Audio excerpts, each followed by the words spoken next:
Yeah, it was super exciting. I think I've been working super hard for these 2 World Cups. For the US, they're really important for Olympic qualifications. So I actually moved my training base to Europe this winter and spent the last 3 months just really focused training and preparing for these races specifically. So yeah, to have it to be able to race at the front and have it all work out how I had been working for means so much. And yeah, it was a really good weekend.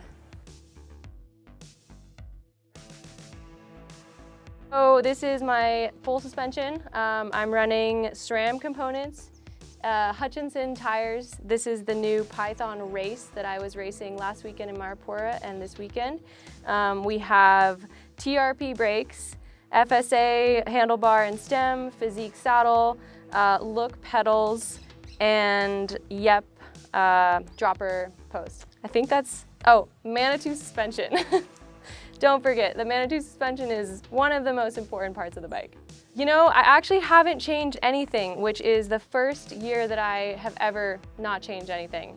This is the first year that I've been on the same bike for 2 years in a row, so it's been really incredible to be on the same thing throughout the off season, early year, spring too, and just be super comfortable on a bike and not have to get used to it again. So that has been a blessing actually to not change anything and be, yeah, feeling super comfortable on the bike even in January. So we actually took off a little bit of paint to make the weight a little bit lighter.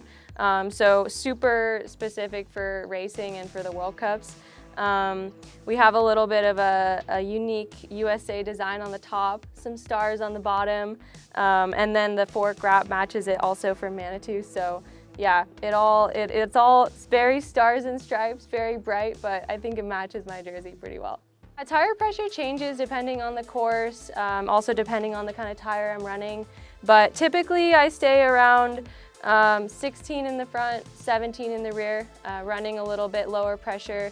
But it always changes 1 or 2 PSI depending on the weather, the course, the tires, and yeah.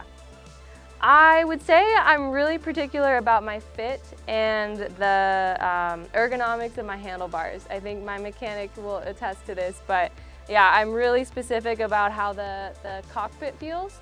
And so I like to really dial it in and make sure everything is in the right position to make sure I can reach everything super quickly and easily.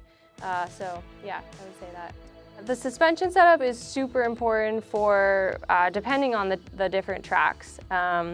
We race such a variety. I mean, the race last weekend in Maripura was super fast, super not super artificial, not a lot of small bumps and roots and rocks, but then we go to a venue like Nove Mesto where it's completely different. So the suspension setting for everyone is changing and really just trying to dial in the best, most efficient setting for everyone to not have the most fatigue on the body and yeah, really dial in the details. Yeah, I pretty much run a 34 most of the time. Sometimes for short track we go up because the short track races are so flat and fast and you really kind of sometimes want that bigger gear. But for the most part, I stay the same. And then it depends if it's a super steep track, maybe we'll go down a little bit. But yeah, pretty much 34.